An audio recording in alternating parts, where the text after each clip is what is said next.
교회 로비는 웃음소리로 가득했습니다.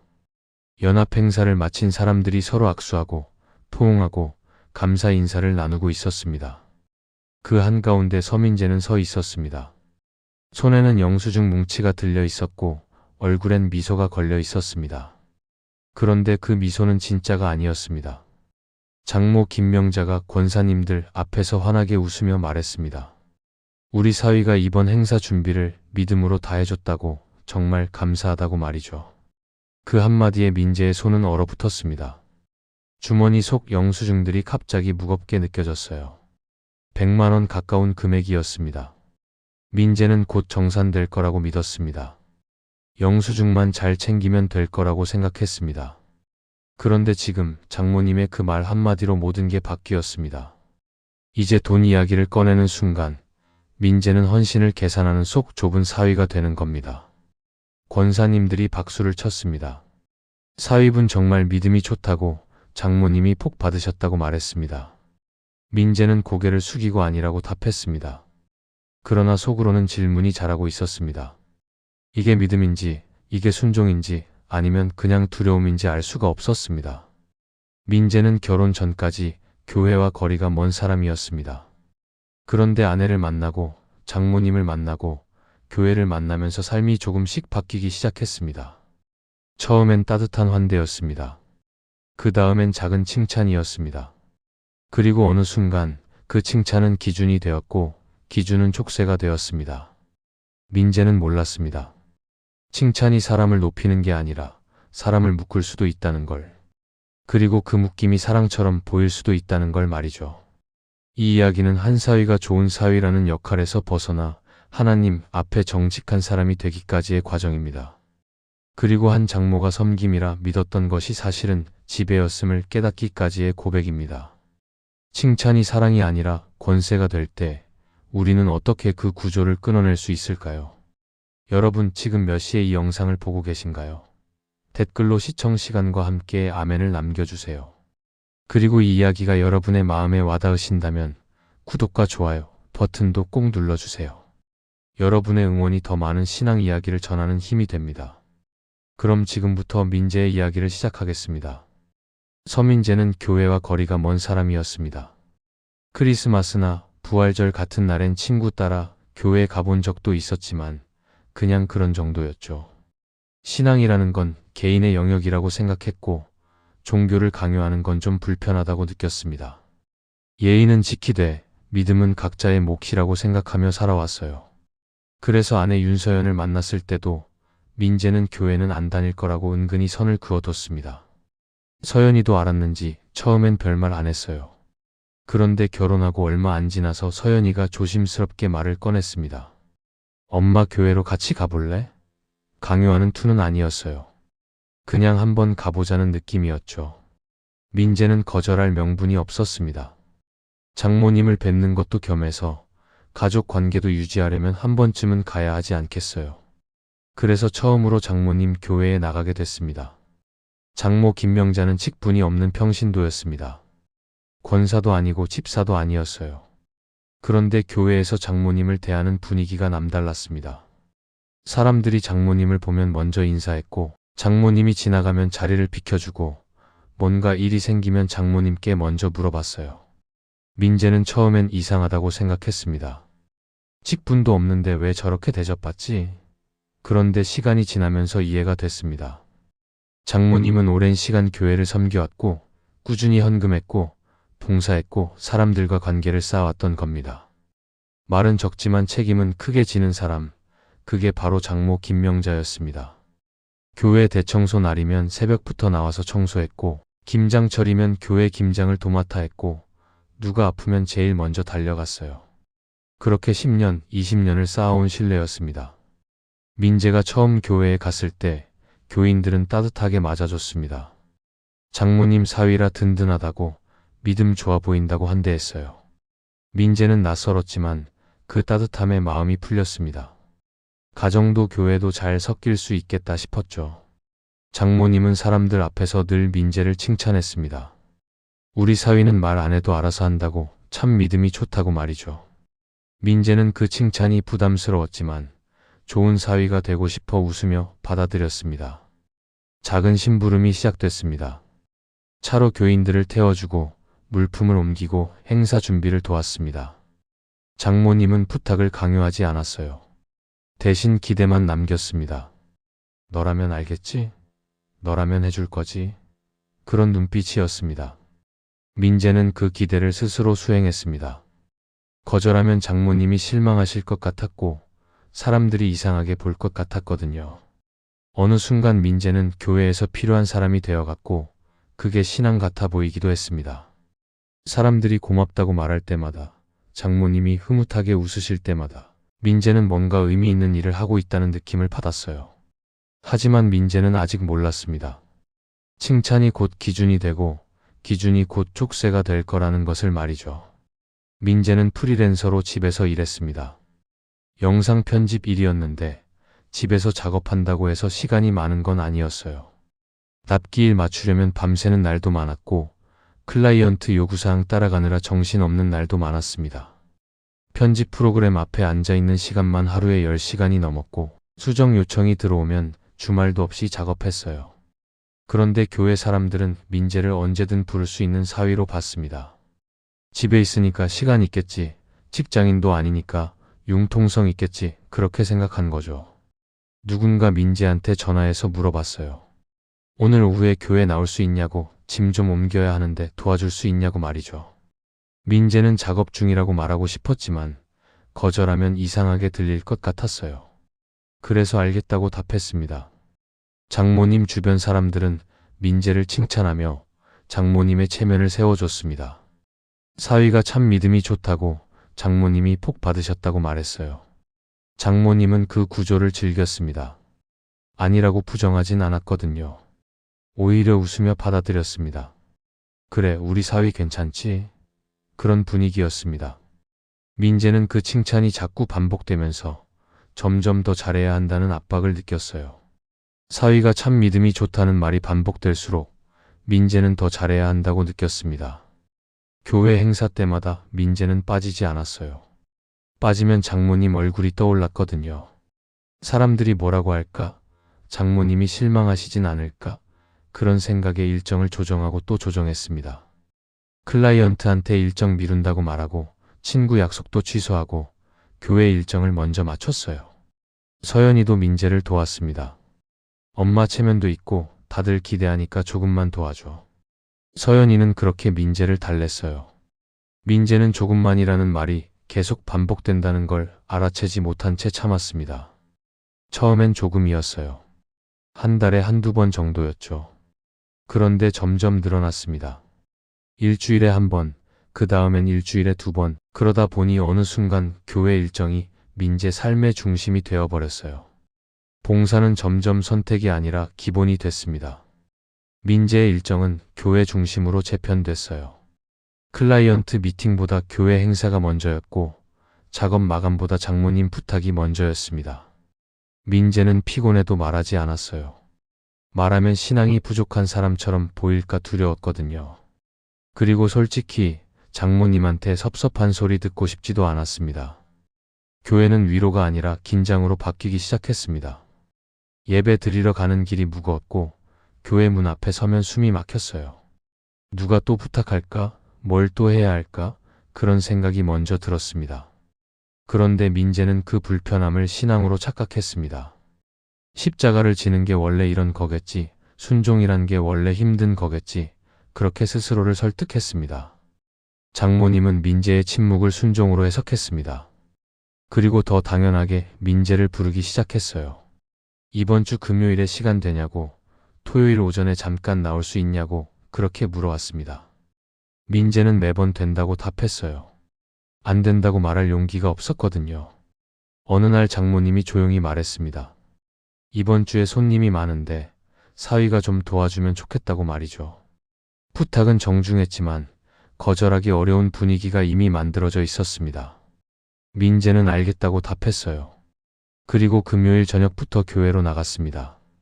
운전, 물품 구매, 세팅까지 민재가 다 맡았어요. 교회 주차장에서 손님 교회분들 차를 안내하고 짐을 옮기고 음향 체크하고 의자 배치하고 다과 준비까지 했습니다. 밤 10시가 넘어서야 집에 돌아왔어요. 그런데 누구에게도 고맙다는 말을 직접 듣지 못했습니다. 대신 교인들은 장모님께 말했어요. 장모님 복 받으셨다고, 사위가 참 헌신적이라고 말이죠. 칭찬이 민재에게 오는 듯 했지만 실제로는 장모님의 명예를 더 단단하게 만들었습니다. 민재는 마음 한구석이 서늘해졌지만 가족과 교회가 얽혀 있어 불편함을 꾹 삼켰어요. 서연이에게 속마음을 말했습니다. 좀 힘들다고, 계속 이렇게 하기 어렵다고 말이죠. 그런데 서연이는 그냥 조용히 넘어가자고 했습니다. 엄마도 그렇게 부탁하고 싶어서 하는 게 아니라고, 교회에서 입장이 있으니까 어쩔 수 없다고, 당신이 조금만 도와주면 일이 조용히 넘어간다고 말했어요. 민재는 조용히라는 말이 가정의 평화를 지키는 길이라고 스스로 설득했어요. 싸우고 싶지 않았고 서연이 힘들게 하고 싶지도 않았습니다. 그러나 그 조용함 속에서 민재의 시간과 존엄이 조금씩 사라지고 있다는 걸 체감했습니다. 일 마감을 못 맞춰서 클라이언트한테 사과한 적도 있었고 친구 약속을 취소한 적도 있었어요. 친구가 물어봤습니다. 요즘 바쁘냐고, 왜 자꾸 약속 취소하냐고 말이죠. 민재는 대답할 수 없었어요. 교회 일 때문이라고 말하면 이상하게 들릴 것 같았거든요. 민재는 점점 하나님이 아니라 사람들 눈에 맞춰 움직이는 사람이 되어갔습니다. 예배 시간에도 하나님 말씀보다 장모님 표정이 더 신경 쓰였고, 기도할 때도 하나님께 기도하는 건지 사람들한테 잘 보이려고 기도하는 건지 헷갈렸어요. 그게 신앙인 줄 알았는데 사실은 두려움이었던 겁니다. 민재는 하나님을 두려워한 게 아니라 사람들을 두려워하고 있었던 거죠. 교회는 대형 연합 행사를 준비했습니다. 외부 손님 교회까지 오면서 예산과 준비가 급박해졌어요. 장모님은 평소보다 예민해졌고 주변 권사님들은 이번만 잘 넘기면 된다고 말했습니다. 민재도 자연스럽게 준비팀에 포함됐어요. 물론 아무도 민재에게 물어보진 않았습니다. 당연히 할 거라고 생각한 거죠. 행사 준비는 생각보다 복잡했습니다. 외부 강사 섭외, 손님 교회 좌석 배치, 식사 준비, 기념품 준비까지 해야 할 일이 산더미였어요. 민재는 물품 구매를 맡았습니다. 의자 커버, 테이블보, 일회용 식기, 음료수, 간식, 기념품까지 리스트가 길었어요. 민재는 리스트 받아서 마트로 갔습니다. 카트 2개를 끌고 다니며 물건을 담았어요. 계산대 앞에서 민재는 잠깐 망설였습니다. 이거 정산되는 거 맞겠지? 그런 생각이 들었거든요. 그런데 이미 카트는 가득 찼고 뒤에 사람들이 줄 서 있었어요. 민재는 자기 카드를 냈습니다. 50만 원이 넘었어요. 영수증을 받아서 지갑에 꼼꼼히 챙겨 넣었습니다. 며칠 뒤 장모님이 민재를 조용히 불렀습니다. 그리고 조심스럽게 부탁했어요. 결제가 급한데 카드로 잠깐만 해줄 수 있냐고 말이죠. 식자재 업체 결제가 막혀서 급하다고, 곧 정산될 거니까 걱정 말라고 했습니다. 민재는 당황했습니다. 돈 문제는 처음이었거든요. 그런데 장모님이 이를 체면과 주변의 기대가 떠올라 거절하지 못했습니다. 민재는 자신의 카드로 식자재를 결제했어요. 이번엔 40만 원 정도였습니다. 영수증을 또 꼼꼼히 챙겼습니다. 정산해주겠지 라는 믿음이었지만 사실 그건 문제 만들지 말라는 압박이기도 했습니다. 민재는 서연이한테 말했어요. 엄마가 카드로 결제해달라고 해서 했다고, 정산되는 거 맞냐고 물었습니다. 서연이는 당연하다고 했어요. 엄마가 그냥 넘어갈 리 없다고, 걱정하지 말라고 했습니다. 행사 당일 교회는 사람들로 가득했습니다. 손님 교회분들이 오시고 강사님도 오시고 분주했어요. 민재는 새벽부터 나와서 세팅 도왔습니다. 의자 배치하고 음향 체크하고 다과 준비하고 주차 안내까지 했어요. 행사가 잘 진행됐고 사람들은 만족스러워했습니다. 행사가 끝나고 로비에서 뒷정리할 때 장모님이 사람들 앞에서 웃으며 말했습니다. 우리 사위가 이번 행사 준비를 믿음으로 다 해줬다고, 정말 감사하다고 말이죠. 그 한마디로 민재는 얼어붙었습니다. 이제 돈 이야기는 꺼내기 어려운 일이 되어버렸어요. 칭찬이 민재를 높이는 게 아니라 민재의 입을 막는 촉새가 되었다는 걸 깨달았습니다. 민재는 웃었습니다. 권사님들이 박수치고 고맙다고 말할 때 민재는 웃으며 아니라고 답했어요. 그러나 그 웃음 뒤에서 처음으로 마음속 질문이 자라기 시작했어요. 이게 믿음인가? 이게 순종인가?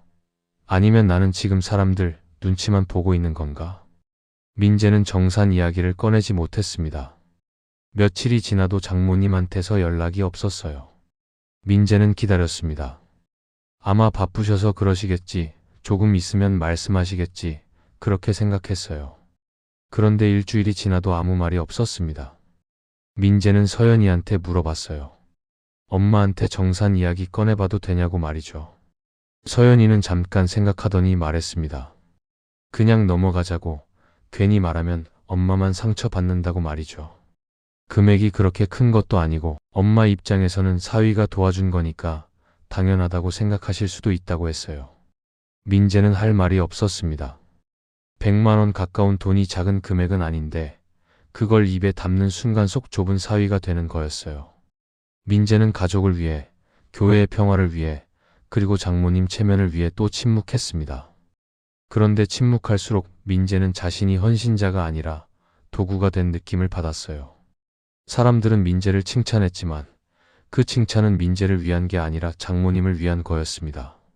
민재는 그냥 장모님의 명예를 세워주는 도구였던 거죠.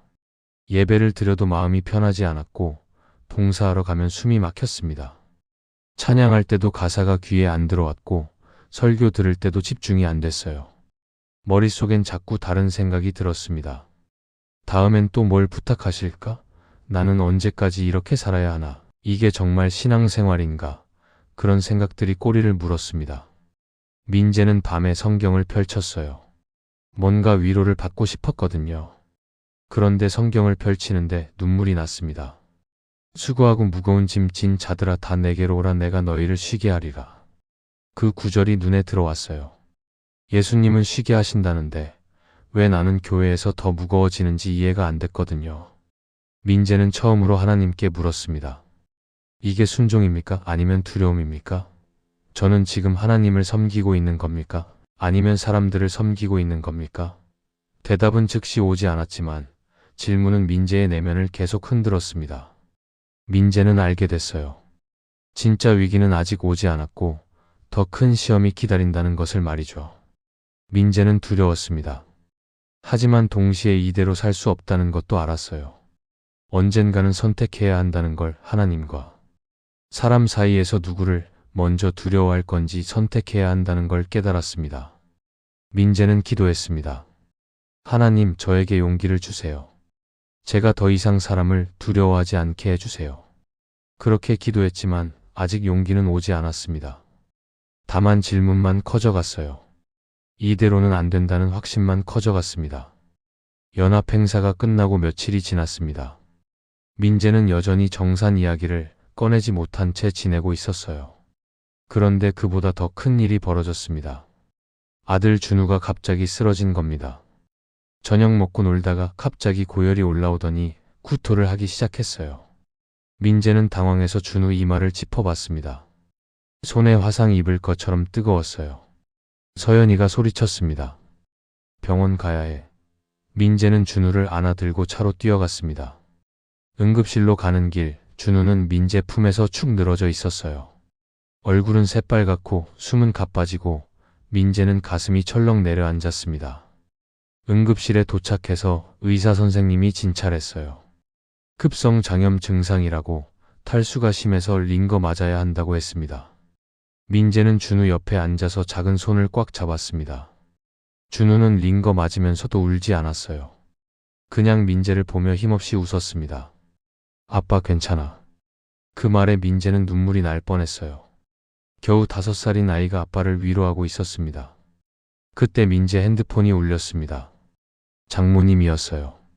민재는 전화를 받았습니다. 장모님이 물었어요. 내일 교회 행사 있는데 준비 좀 도와줄 수 있냐고 말이죠. 민재는 잠깐 망설이다가 조심스럽게 말했습니다. 어머니 죄송한데 준우가 아파서 지금 응급실에 있어요. 내일은 좀 어려울 것 같습니다. 전화기 너머로 침묵이 흘렀습니다. 그리고 장모님이 말했어요. 그래? 많이 아프니? 걱정되는 듯한 말투였지만 곧 이어진 말은 달랐습니다. 그런데 내일 행사가 중요한데 사위가 안 보이면 좀 그렇겠다. 사람들 눈도 있고 체면도 있잖아. 민재는 귀를 의심했습니다. 지금 아이가 응급실에 있다고 말했는데 돌아온 대답이 체면 이야기라니요. 민재는 목소리를 가다듬고 다시 말했습니다. 어머니, 준우 상태를 좀 더 봐야 할 것 같아서요. 내일은 정말 어렵습니다. 장모님은 한숨을 쉬었어요. 그리고 말했습니다. 오늘 사위가 안 보이면 말이 나올 텐데. 우리 집 체면이 걸렸어, 알지? 그 말에 민재는 뭔가가 끊어지는 느낌을 받았습니다. 아이의 건강보다 체면이 먼저인 구조, 하나님보다 사람들의 평가가 먼저인 구조. 민재는 그 순간 모든 게 명확하게 보였어요. 지금까지 자신이 섬긴 건 하나님이 아니라 사람들의 시선이었다는 것, 장모님이 원한 건 민재의 헌신이 아니라 장모님 자신의 명예였다는 것 말이죠. 민재는 처음으로 단호하게 말했습니다. 어머니, 죄송하지만 오늘은 못 갑니다. 저는 아빠입니다. 그리고 전화를 끊었어요. 손이 떨렸습니다. 심장이 두근거렸습니다. 민재는 방금 자신이 한 일이 믿기지 않았어요. 하지만 동시에 이게 맞다는 확신도 들었습니다. 서연이가 민재를 봤습니다. 엄마한테 뭐라고 했어? 민재는 대답했어요. 오늘은 못 간다고 했어. 서연이 얼굴이 굳었습니다. 엄마가 화내실 텐데 어떡해? 민재는 조용히 말했습니다. 미안해. 근데 나는 오늘 아빠여야 해. 서연이는 아무 말도 하지 않았어요. 그냥 준우 손을 잡고 앉아 있었습니다. 그날 밤 민재는 병원 의자에 앉아서 잠들지 못했습니다. 준우는 링거 맞고 나서 잠들었고 서연이도 옆에서 졸고 있었어요. 민재는 창밖을 봤습니다. 어둠 속에서 민재는 생각했어요. 이 선택은 단순한 일정 변경이 아니라 권세 구조를 끊는 선언이었다고 말이죠. 민재는 더 이상 좋은 사위 역할로 신앙을 포장하지 않겠다고 결심했습니다. 다음 날 교회 행사는 민재 없이 진행됐습니다. 민재는 준우와 함께 병원에 있었어요. 준우 상태가 좋아져서 오후쯤 퇴원할 수 있었습니다. 집에 돌아와서 준우를 재우고 민재는 핸드폰을 확인했어요. 장모님한테서 연락은 없었습니다. 대신 서연이 핸드폰으로 몇 통의 전화가 와 있었어요. 서연이가 전화를 받더니 얼굴이 어두워졌습니다. 통화를 끝내고 민재를 봤어요. 엄마, 친구분이 전화했대. 오늘 행사에서 사람들이 물어봤대. 사위는 어디 갔냐고. 민재는 아무 말도 하지 않았습니다. 서연이가 이어서 말했어요. 엄마가 많이 속상해 하신대. 민재는 고개를 끄덕였습니다.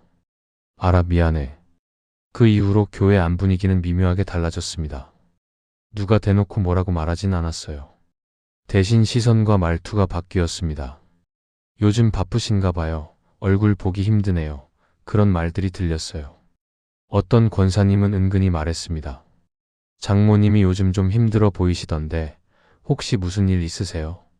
민재는 그 질문들이 진짜 걱정이 아니라는 걸 알았어요. 그냥 확인하는 거였습니다. 사위가 왜 불참했는지, 장모님과 무슨 문제가 있는지 그걸 확인하려는 거였죠. 민재는 웃으며 대답했습니다. 아이가 아파서요. 괜찮습니다. 그 이상은 말하지 않았어요. 장모님은 민재에게 직접 항의하지 않았습니다. 대신 거리가 멀어졌어요. 교회에서 마주쳐도 인사가 짧아졌고 예전처럼 민재를 칭찬하지도 않았습니다. 사람들 앞에서 우리 사위 이야기를 꺼내지도 않았어요. 민재는 그 침묵이 더 무겁게 느껴졌습니다. 서연이는 중간에서 괴로워했습니다. 엄마한테 전화하면 엄마는 괜찮다고 하지만 목소리가 무거웠고 민재한테 물어보면 민재는 미안하다고만 했어요. 서연이는 어느 쪽 편도 들 수 없었습니다. 엄마도 이해가 되고 남편도 이해가 됐거든요. 민재는 죄책감과 분노 사이에서 흔들렸습니다. 내가 문제를 만든 건가? 내가 너무 냉정한 건가? 그런 생각이 들 때도 있었어요. 하지만 준우를 볼 때마다 마음이 단단해졌습니다. 아이가 아플 때 옆에 있어주는 게 아빠의 역할이고 그게 잘못된 선택은 아니라고 스스로를 다독였어요. 어느 날 권사 한 명이 민재에게 다가와서 은근히 말했습니다. 사위가 그러면 장모 체면이 서겠어요. 교회에서 그렇게 오래 섬기신 분인데 사위가 좀 도와드려야죠. 그 말은 신앙 조언이 아니라 체면을 강요하는 압력이라는 걸 민재는 이제 알아들었습니다. 민재는 조용히 대답했습니다. 저도 최선을 다하고 있습니다.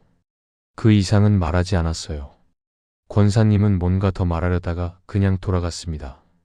민재는 혼자 남아서 기도했어요. 하나님, 저도 속으로 장모님을 미워했습니다.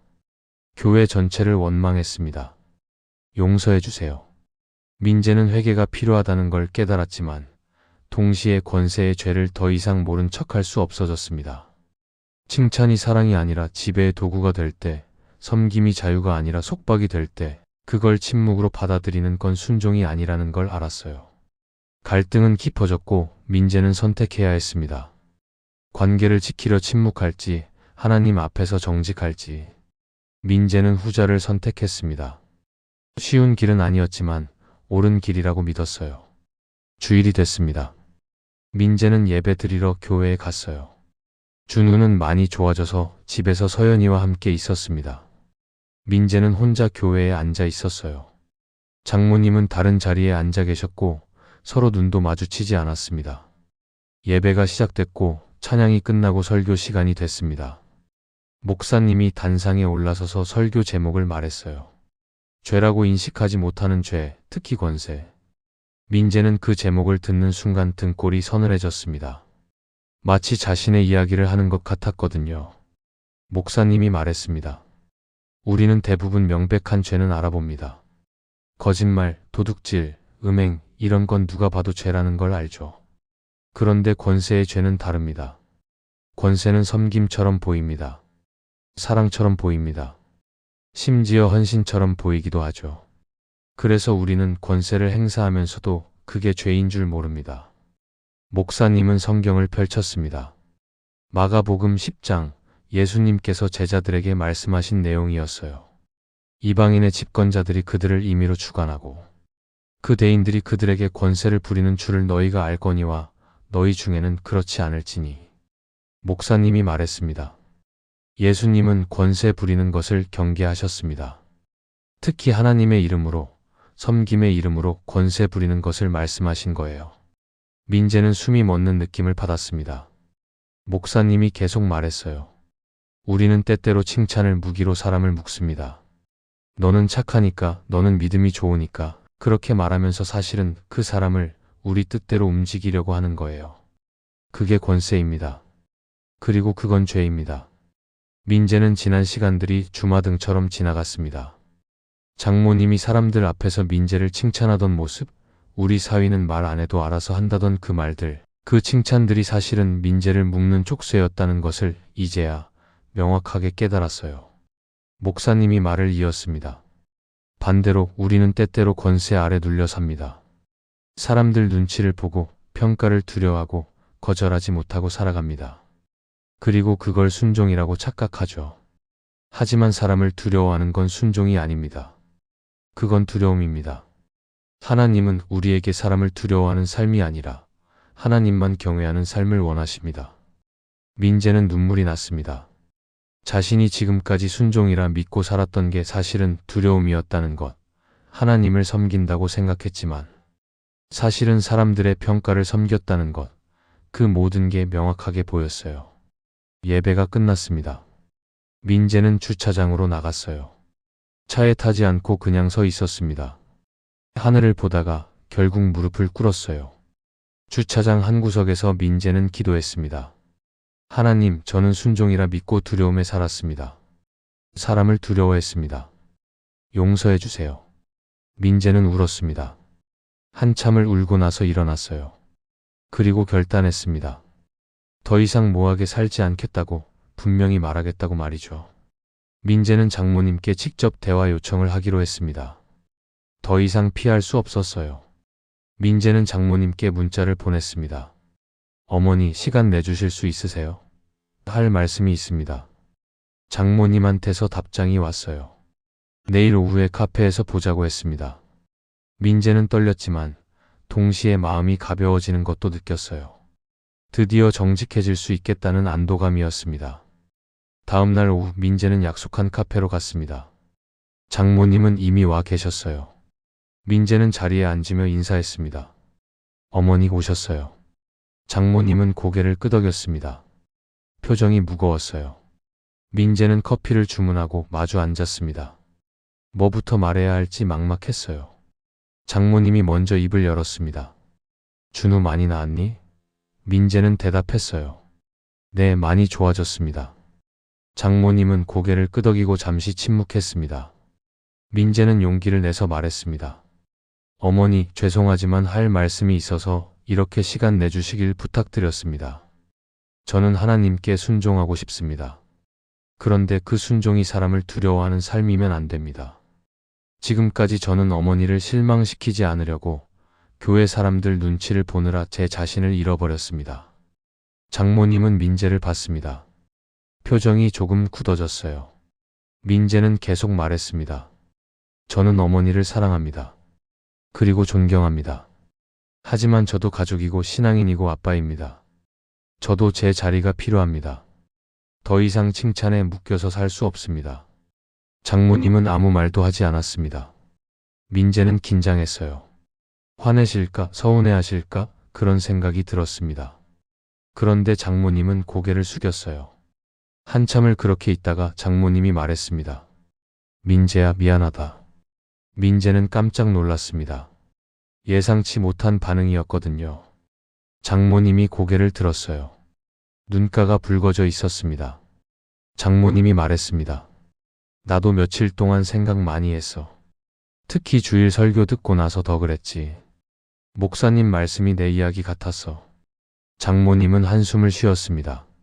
그리고 고백했어요. 나는 너를 칭찬으로 묶어놨구나. 사람들 앞에서 우리 사위 좋다고, 믿음 좋다고 말하면서 사실은 너를 내 뜻대로 움직이려고 했던 거야. 나는 섬긴다고 생각했는데 사실은 내 이미지와 자리를 지키려고 했어. 민재는 눈물이 났습니다. 장모님도 울고 계셨어요. 장모님이 계속 말했습니다. 나는 교회에서 오래 섬겼어. 사람들이 나를 믿어주고 의지해주고 그게 좋았어. 그런데 어느 순간부터 그게 자랑이 됐어. 우리 사위가 이렇다, 우리 가족이 저렇다, 그렇게 말하면서 사실은 나를 높이려고 했던 거지. 민재는 고백했습니다. 저도 잘못했습니다. 저도 속으로 어머니를 미워했고 원망했고 하나님께까지 원망했습니다. 왜 교회에서 저를 쉬게 하지 않으시냐고, 왜 이렇게 힘들게 하시냐고 따졌어요. 그런데 사실은 제가 거절하지 못한 거였습니다. 제가 사람을 두려워한 거였어요. 장모님은 민재 손을 잡았습니다. 그리고 처음으로 말했어요. 그동안 고맙다. 내가 많이 도와줬어. 근데 나는 그걸 당연하게 생각했구나. 그 한마디가 민재의 마음을 무너뜨렸습니다. 민재는 울었어요. 장모님도 울었습니다. 두 사람은 서로의 죄를 인정했습니다. 완벽한 해결이 아니었어요. 하지만 방향이 바뀌었습니다. 장모님이 약속했습니다. 앞으로는 부탁하기 전에 묻겠다. 안 되면 괜찮다고 말하겠다. 너도 편하게 거절해. 내가 거절한다고 해서 내가 섭섭해하지 않을게. 민재는 처음으로 느꼈습니다. 거절할 수 있다는 자유가 관계를 깨뜨리는 게 아니라 살릴 수도 있다는 것을 말이죠. 두 사람은 카페를 나왔어요. 헤어지기 전에 장모님이 말했습니다. 이번 주 저녁에 우리 집에 와. 준우도 데리고 와. 밥 먹자. 민재는 웃으며 대답했습니다. 네, 어머니. 그 이후로 모든 것이 단번에 변하진 않았습니다. 교회 사람들의 시선도 여전했고 오래된 습관도 쉽게 사라지지 않았어요. 하지만 장모님은 한 발 물러서기 시작했습니다. 교회에서도 사위를 앞세우지 않았고 자신을 드러내지도 않았습니다. 사람들이 물어보면 그냥 웃으며 대답했어요. 사위도 바쁘니까 각자 형편껏 섬기는 거지. 민재는 필요한 봉사는 했습니다. 하지만 당연한 동원에는 선을 그었어요. 그 선은 냉정이 아니라 질서였습니다. 민재는 교회 행사 전에 장모님께 물어봤어요. 이번엔 제가 도울 수 있는 부분이 있을까요? 장모님은 대답했습니다. 괜찮아. 이번엔 다른 사람들이 하기로 했어. 그리고 장모님은 정말로 민재를 부르지 않았어요. 서연이는 처음엔 불안해했습니다. 엄마와 남편 사이가 어색해질까 봐 걱정했거든요. 하지만 시간이 지나며 민재의 변화가 가정을 살린다는 걸 체감했습니다. 민재가 더 이상 눈치 보지 않고 집에서 편하게 쉬고 준우와 더 많은 시간을 보내는 모습을 보면서 서연이도 마음이 놓였어요. 준우가 다시 아팠을 때 장모님은 가장 먼저 달려왔습니다. 이번엔 체면보다 손주가 먼저였어요. 장모님은 준우 이마를 짚어보며 걱정스러운 얼굴로 물었습니다. 많이 아프니? 병원 가야 하는 거 아니야? 민재는 장모님이 진심으로 걱정하고 계신다는 걸 느꼈어요. 이전처럼 교회 일정 먼저 확인하지 않았습니다. 그냥 손주 걱정만 했어요. 민재는 깨달았습니다. 진짜 신앙은 사람 눈치가 아니라 하나님 앞에 정직에서 시작된다는 것을 말이죠. 민재는 교회에서 더 이상 칭찬에 흔들리지 않았습니다. 누가 민재를 칭찬하면 고맙다고 답하되 그 칭찬이 기준이 되지 않도록 경계했어요. 칭찬은 받되 칭찬에 묶이지 않았습니다. 어느 날 장모님이 웃으며 말했습니다. 내가 믿음 좋다는 소리 듣고 싶어서 너를 힘들게 했더라. 미안해. 민재는 조용히 고백했어요. 저도 좋은 사위로 인정받고 싶어서 하나님보다 사람을 더 두려워했습니다. 잘못했습니다. 두 사람은 서로를 용서했습니다. 완전한 회복은 아니었어요. 여전히 서로 조심스러운 부분도 있었고 어색한 순간도 있었습니다. 하지만 방향이 바뀌었습니다. 권세의 구조가 깨지고 두려움의 관계가 사랑의 관계로 바뀌어가고 있었어요. 민재는 어느 주일 예배를 드리면서 마음이 편안했습니다. 이제 교회가 다시 쉼터가 되기 시작했어요. 찬양할 때 마음이 열렸고 설교 들을 때 말씀이 귀에 들어왔습니다. 민재는 기도했어요. 하나님, 저를 자유케 하셨습니다. 이제 저는 사람이 아니라 하나님을 섬기겠습니다. 민재는 알았습니다. 순종은 사람을 두려워하는 게 아니라 하나님을 경외하는 것이라는 걸 말이죠. 그리고 진짜 사랑은 사람을 묶는 게 아니라 사람을 자유케 하는 것이라는 걸 깨달았어요. 이야기는 이렇게 끝납니다. 눌려 살던 믿음이 자유의 순종으로 바뀌는 순간, 회복은 지금도 진행 중입니다. 민재와 장모님, 그리고 서연이와 준우, 이 가족은 여전히 교회를 다닙니다. 하지만 이제는 체면이 아니라 믿음으로, 두려움이 아니라 사랑으로 섬깁니다. 칭찬이 족쇄가 아니라 격려가 되고 섬김이 지배가 아니라 자유가 되는 그날까지 이 가족의 회복은 계속됩니다. 그리고 그 회복의 중심엔 사람이 아니라 하나님이 계십니다. 여러분도 혹시 칭찬에 묶여 계신가요? 혹시 사람을 두려워하며 사신가요? 오늘 이 이야기가 여러분께 작은 용기가 되길 바랍니다. 하나님 앞에서 정직해질 때 진짜 자유가 시작됩니다. 아멘.